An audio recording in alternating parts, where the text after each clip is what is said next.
Complete करेंगे, cover करेंगे, detail solution देखेंगे। My self Abdul Salim. Like कीजिए, सब्सक्राइब कीजिए, कमेंट कीजिए। चलिए स्टार्ट करते हैं क्वेश्चन नंबर 24 से। अब तक इसके पहले 23 क्वेश्चन हम लोग सॉल्व कर लिए हैं, उसको प्रैक्टिस कीजिए। चलिए स्टार्ट करते हैं। तो क्वेश्चन क्या कह रहा है कि the solution of the partial differential equation M Z minus M Y del Z upon del X plus N X L Z del Z upon del Y equal to है Y M X plus is. ये क्या होगा? ठीक है, इसको solve करना है। चलिए तो इसको सॉल्व करते हैं। ओके, स्टार्ट करते हैं। चलिए तो अब हमारे पास क्या कर रहा है, ये किसके इक्वल होगा, इसका वैल्यू पूछा है पार्शियल डिफरेंशियल इक्वेशन की, इतना दिया है। तो क्वेश्चन जो दिया है पार्शियल डिफरेंशियल इक्वेशन से दिया है, एम जेड एम वाई हमारे पास हो जाएगा del Z del X N X L Z del Z upon del Y equal to Y M Y minus M X. Okay, ठीक है। तो सुनो, इसमें क्या करना पड़ेगा हम लोगों को, एक जनरल सॉल्यूशन होता है उसको यूज करेंगे। फॉर नाउ जनरल सॉल्यूशन के लिए ये पार्शियल इस टाइप का दिया रहता है, तो तुमको एक आइडिया याद होगा। फॉर जनरल सॉल्यूशन के लिए हम लोग यूज करते हैं डी एक्स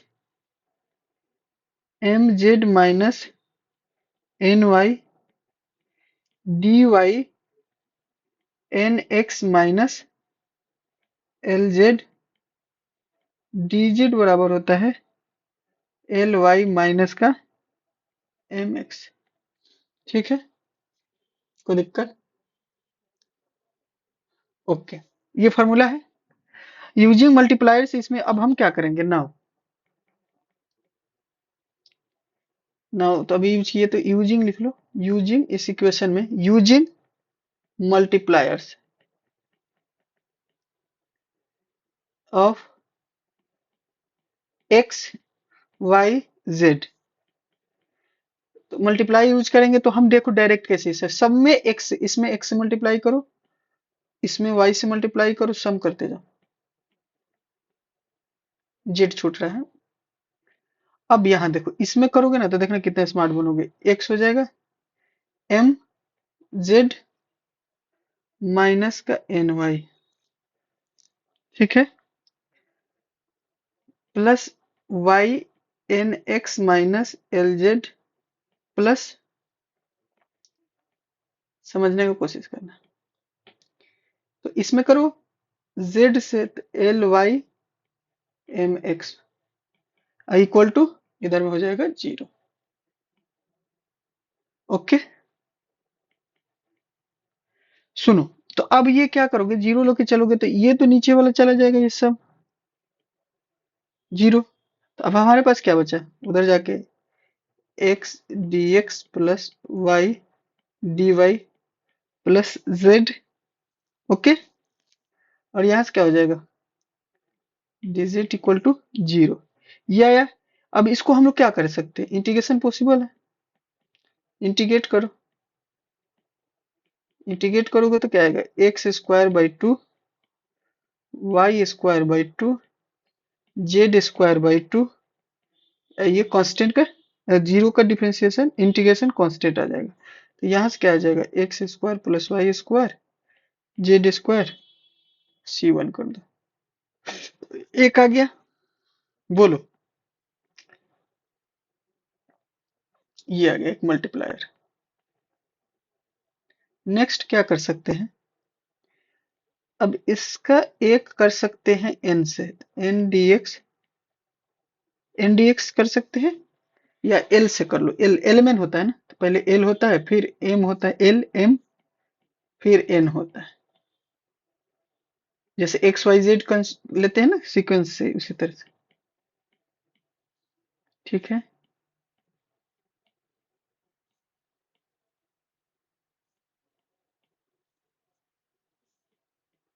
ओके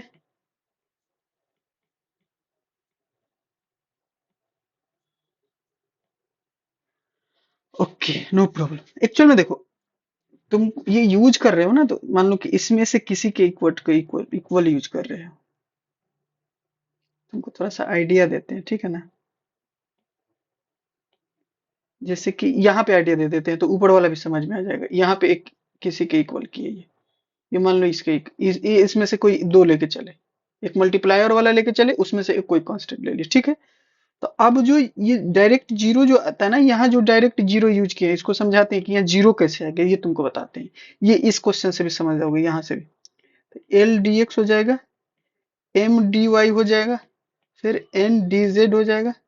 अब नीचे वाले को सॉल्व करो ना, जरा देखो। सॉल्व करो तो L M Z, L N Y, M N X, M L Z, N L Y, M N X, ये है। क्लियर है? कोई दिक्कत? अब सुनो, ये लेके चलते हैं dx upon M Z N Y. कोई मसला नहीं होना चाहिए। अब देखना ना क्या हो रहा है, ये हो रहा है एल जेड क्या हो जाएगा हमारे पास, एल जेड क्या हो जाएगा, एक सेकेंड पे जाओ, ये कट करो, ये कट करो, सब कट के क्या आ गया, नीचे में जीरो आ गया। तो अब ये जीरो आ गया पूरे नीचे में डिनोमिनेटर में। अब ये जाके ना इधर इधर मल्टीप्लाई होके जीरो कर देगा। क्या कर देगा बताओ, जीरो कर देगा। तो यहां से तुम्हारा क्या आ जाएगा, L D X plus M D Y plus N D Z, ये क्या हो जाएगा, जीरो आ जाएगा। अब ये इंटीग्रल पॉसिबल है कि नहीं है, integral is a possible integration both side. तो ये क्या आ जाएगा, L X M Y N Z constant. बोलो हाँ या ना, कोई मसला तो नहीं। तो अब यहाँ C2 कर दो, क्योंकि सी ऊपर में लिए हुए। तो रिक्वायर्ड जो सोल्यूशन आएगा क्या आएगा, तो रिक्वायर्ड सोल्यूशन लिखने के लिए बताते हैं क्या किया जाता है। तो रिक्वायर्ड सोल्यूशन के लिए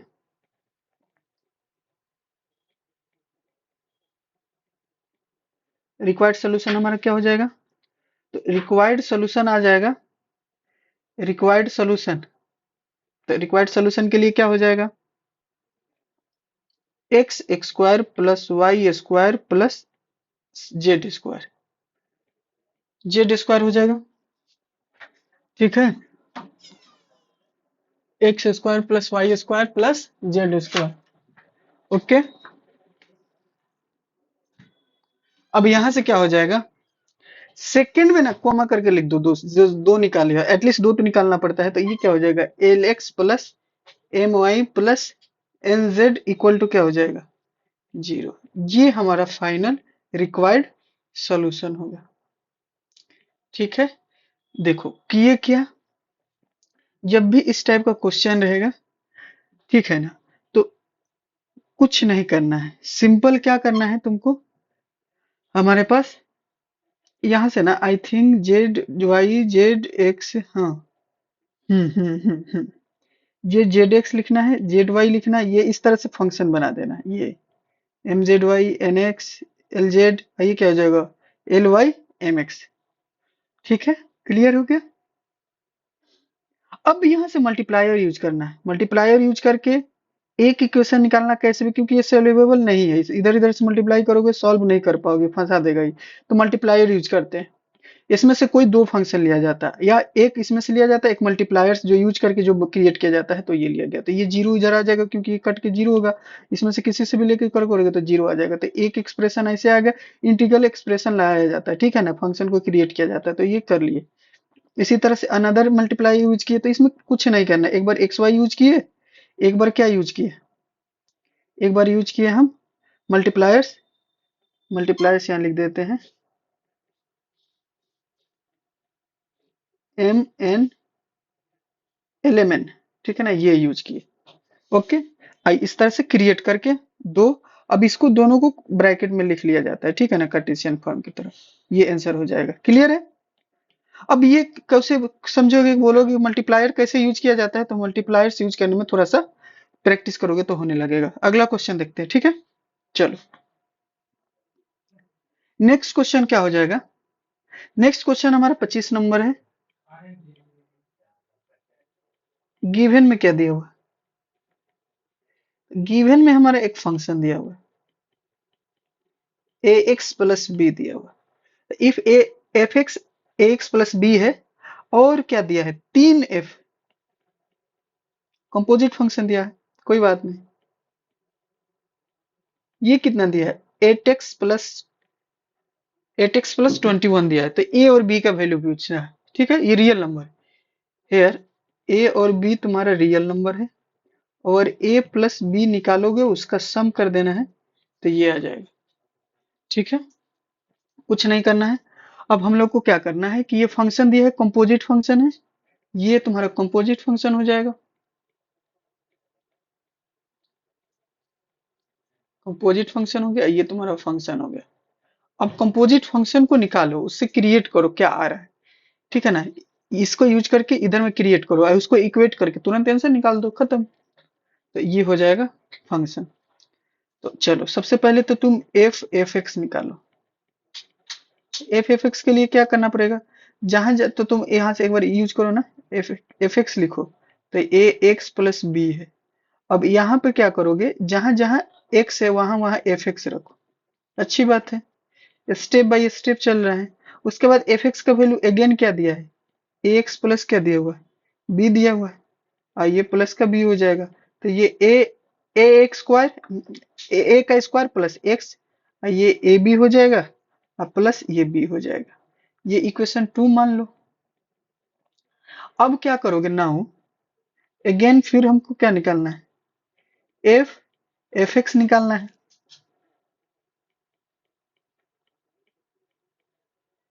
ठीक है, तो कुछ नहीं करना है। क्या करोगे बेटा? तो आप ए एक्स की जगह पे एफ एफ डबल एक्स रख दो, डबल एफ रखो,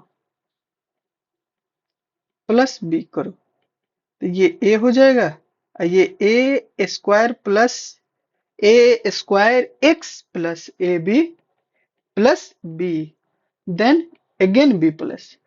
अब यहां से क्या हो जाएगा? अब क्यूब हो जाएगा बेटा, X A square B plus A B plus A B. अब ए बी कितना हो जाएगा? होगा नहीं, ये इसमें तो मल्टीप्लाई नहीं है ना, तो ये हो गया, कोई मसला नहीं है। अब नाउ यही तो दिया हुआ है। अब नाउ यहां से क्या लिख सकते हैं? ये इक्वेशन 3 है। अब ये समझो, ये ले लो तुम कितना, हमारे पास क्या है ये। एक काम करते हैं, इसको इक्वेशन 1 कर दो जो कंपोजिट फंक्शन है, या इसको 1 कर दो, इसको 2 कर दो। यहाँ पे फ्रॉम 1 से चले हैं। ठीक है, इसको 3 कर दो। अब यहां से क्या हो जाएगा? ये 4 हो जाएगा। तो अब हम क्या करेंगे, ये देखो 2 और 4 को यूज करेंगे, फ्रॉम 2 एंड 4। तो क्या हो जाएगा? 8x plus 21, 8x plus 21, 8x plus 21, A Q X A square B plus A B plus B. अब ये इक्वेट करो, तो ए क्यू एक्स से इक्वेट करो 8x को, ये एक आ जाएगा 21 equal to A square B plus A B plus B. यहां से कैंसिल कर दो एक्स एक्स को। सुनो, तो अब हमारे पास क्या आएगा बेटा? तो ए क्यू इक्वल टू 8 आ गया, दोनों रियल नंबर होगा, तो यहां से 2 आ जाएगा। एक ही पॉसिबिलिटी वैल्यू है, 8 का वैल्यू 2 आएगा, यहां से पुट कर दो, तो 4 हो गया, 2 हो गया, 1 हो गया। तो ये कितना हो गया बेटा? 7 हो गया बी का। तो बी का वैल्यू कितना आ गया बेटा? 3 आ गया। कैंसिल कर दो इसको, कैंसिल करोगे तो कितना आ गया बेटा? 3 आ गया। तो अब हमारे पास क्या आ गया बेटा? ए का भी वैल्यू आ गया और बी का भी वैल्यू आ गया, दोनों को सम करना है, तो ए प्लस बी निकालना है बेटा। तो बताओ कितना हो जाएगा? 2 प्लस 3 क्या हो जाएगा? 5 हो जाएगा। तो यही हमारे रिक्वायर्ड आंसर हो जाएगा। फिर से एक बार रिकॉल कर देते हैं ताकि तुमको इजीली समझ में आ जाए। ठीक है, कंसिडरेशन अगर होगा तो देखो ए एक्स दिया है और कंपोजिट तीन फंक्शन का एफ एक्स ही लिया है, इसका वैल्यू दिया, कुछ नहीं करना, इसी तरह से तीन इसको निकाल लेंगे, इससे इससे इक्वेट कर देंगे। तो इक्वेट करने से ए निकल जाएगा, ए को पुट कर देंगे सेकेंड इक्वेशन में तो बी निकल जाएगा, क्योंकि दो पैरामीटर दिया हुआ है, दो वेरिएबल है ए और बी, तो उसको निकालने के लिए वेरिएबल कहने का इन सेंस के मतलब दो इक्वेशन चाहिए, ये अलग टर्म में। यहाँ तो वेरिएबल एक्स है, तुम कंफ्यूज नहीं होना। जैसे कि एक ये इक्वेशन बना, एक ये इक्वेशन बना, यहाँ से एक इक्वेशन, ठीक है ना, तो इक्वेट किया ना, जैसे ये बता रहे हैं, ये एक यहाँ से ये एक इक्वेशन आया, एट आया, ये आया, रख लोगे, समझ में आया। ए निकाल लिए ना, ए को निकाल के बी में रख दिए, जब ए निकाल रहे हैं तो निकालने के टर्म में वेरिएबल बोल रहे हैं, ऐसे ही तो ये कांस्टेंट है, यहाँ पे ये एक्स वेरिएबल ले रहे हैं तो ये कांस्टेंट है, ये कांस्टेंट है, तुम चीजों को समझ रहे होगे हम कहना क्या चाह रहे हैं सिर्फ। ठीक है, मतलब ए और बी निकालना है तो एक इक्वेशन से निकाले फिर दूसरे इक्वेशन में पुट किए, तो ए का वैल्यू 2 है, बी का वैल्यू 3 है, कोई दिक्कत। अब ये कंपोजिट फंक्शन को रखते जाते हैं तो इसमें थोड़ा सा कैलकुलेशन इजीली कर लेना कंसिडरेशन से। ठीक है, आगे बढ़े, नेक्स्ट क्वेश्चन हमारा है, तो देखो रेडियस ऑफ कर्वेचर क्या होता है, रेडियस ऑफ कर्वेचर पे है, तो रेडियस ऑफ कर्वेचर का मतलब होता है, समझो रेडियस ऑफ कर्वेचर इस एक फंक्शन दिया हुआ है, radius of curvature S equal to इतना एट एस। अब ये एंगल दिया हुआ है, ये कर्व दिया हुआ है, तो रेडियस ऑफ कर्वेचर का मतलब ये देखो ऐसे है और ये थोड़ा सा ऐसे है, तो ये जितना कर्व है ना, इससे कौन सा सर्कल बनेगा, उस सर्कल का रेडियस फाइंड किया जाता है। जैसे जो जितना बेंट नहीं होगा वो उतने ज्यादा दूर जाएगा, उतने बड़ा सर्कल देगा। जैसे ये कम बेंट है, ये थोड़ा सा और ज्यादा बेंट है, तो ये इतने सर्कल देगा, ये थोड़ा सा बड़ा सर्कल देगा, तो ये रेडियस ऑफ कर्वेचर इसको बोलते हैं। रेडियस बोलते हैं किसी सर्कल का रेडियस का कर्व, तो कर्व के मतलब बेंट को कितना सर्कल से वो घूम रहा है, बन रहा है। तो अब जब इस तरह का ट्रिग्नोमेट्रिक फंक्शन देगा ना, तो इसका निकालने के लिए एक फॉर्मूला है डायरेक्ट, कि अगर उसी से उसी के एंगल से रेडियस ऑफ कर्वेचर निकालना है, कर्व दिया है, कर्व क्या दिया बेटा मेरा, गिवन में पहले लिखते हैं, तो गिवन में हमारा क्या हो जाएगा, एस इक्वल टू क्या हो जाएगा, A log 10 pi by 4 plus psi by 2। ठीक है ना, एट के कहाँ पे निकालना है, एस, इसी को यूज करके साई। चलो कुछ नहीं, तो इसमें जानते हो क्या किया जाता है, एंगल ये लिया हुआ है, साई एंगल है ये, तो इसमें रेडियस ऑफ कर्वेचर निकालने के लिए डिफरेंशिएट कर दो, ये फॉर्मूला होगा, साई के रिस्पेक्ट में इसको डिफरेंशिएट करो, जो वैल्यू आएगा सिंप्लीफाई करके वही रेडियस ऑफ कर्वेचर होगा। तो चलो डिफरेंशिएट करो एस को, एस जो गिवन कर्व है उसके वेरिएबल एंगल से डिफरेंशिएट करो, तो ये क्या हो जाएगा, ए लॉग का डिफरेंशिएशन 1/x, तो x के जगह पे क्या है 10 है, तो 10 हो जाएगा, जो उसका एंगल है वो हो जाएगा। उसके बाद 10 का करेंगे तो क्या हो जाएगा, सेक स्क्वायर हो जाएगा, बोलो सेक स्क्वायर हो जाएगा, और जो एंगल है वो तो एंगल रहेगा ही, तो एंगल हमारा क्या है, पाई by 4 plus Sai pi by 2 हो जाएगा। उसके बाद बताना, अगेन तुम करोगे, एंगल का तो कांस्टेंट का पाई बाई 4 का 0 हो जाएगा, साई बाई 2 का क्या हो जाएगा, 1/2 हो जाएगा। तो ये हमारा फाइनल, अब इसको सिंप्लीफाई करते हैं, तो ए लिख सकते हैं 10 को 1/10 को कॉट बोल सकते हैं, कॉट को क्या हो जाएगा, cos pi by 4 plus psi by 2, और यहां से क्या हो जाएगा, sine pi by 4 plus psi by 2। इसको क्या लिख सकते हो, 1 cos square pi by 4 plus psi by 2, ये क्या आ जाएगा हाफ, तो हाफ को यहाँ लिख दो, तो ए बाई क्या हो जाएगा 2। क्लियर है, अब यहाँ से कैंसिल कर दो, तो ये पूरा कैंसिल हो गया, ये हमारा कैंसिल हो गया, तो अब हमारे पास बचा क्या है, तो ए बाई 2 और 1 sine pi by 4 plus psi by 2, और ये cos pi by 2 plus psi by 2। अब यहां से क्या कर सकते हैं, एक तो और जनरेट कर सकते हैं, ये फॉर्मूला तुमको याद होगा, क्या क्या फॉर्मूला यहाँ यूज कर लिए, एक तो यूज कर लिए कि टेन थीटा बराबर 1/10 थीटा बराबर क्या क्या यूज किया बेटा, कॉट थीटा, सेक थीटा बराबर क्या यूज किया बेटा, तो 1 cos थीटा। दूसरा क्या यूज किया बेटा, कि अगर हमारे पास क्या होगा साइन थीटा और cos थीटा होगा तो इसको बोलेंगे साइन का 2 थीटा। कोई दिक्कत अभी तक तो नहीं। ये हम सॉल्व कर लिए। यहाँ से फॉर्मूला इसलिए लिख देते हैं कि तुमको आइडिया रहे कि ये फॉर्मूला यूज हुआ है। अब सुनो, तो यहाँ से तुम यूज कर सकते हो, तो ए बराबर क्या लिख सकते हैं फाइनली, साइन 2 से मल्टीप्लाई करोगे तो इसमें क्या हो जाएगा पाई/4, अब प्लस का क्या हो जाएगा साई बाई, मल्टीप्लाई करना है ना, तो साई हो जाएगा, सिर्फ साई हो जाएगा क्योंकि 2 से 2 कट जाएगा। ठीक है ना। अरे बेटा ये लिखे ना, ए लिखे, यहां से देख लो sin 2 एंगल क्या है पाई/4 प्लस साई/2। अब 2 से मल्टीप्लाई करो ना तो 45 तो 90 हो जाएगा, साई/2 क्या होगा कंप्लीट साई हो जाएगा। अब ये क्या होगा, एक और फॉर्मूला यहाँ आ जाएगा, तो एक और फॉर्मूला क्या हो जाएगा कि साइन जो है, साइन जो है हमारा, साइन है ये पाई/2 प्लस थीटा। सेकेंड क्वाड्रेंट में साइन पॉजिटिव होता है तो क्या हो जाएगा कोस थीटा हो जाएगा, पाई/2 कोस में बदलेगा तो ये वाला फॉर्मूला यूज कर लोगे तो ये क्या हो जाएगा ए, ये क्या हो जाएगा कोस साई।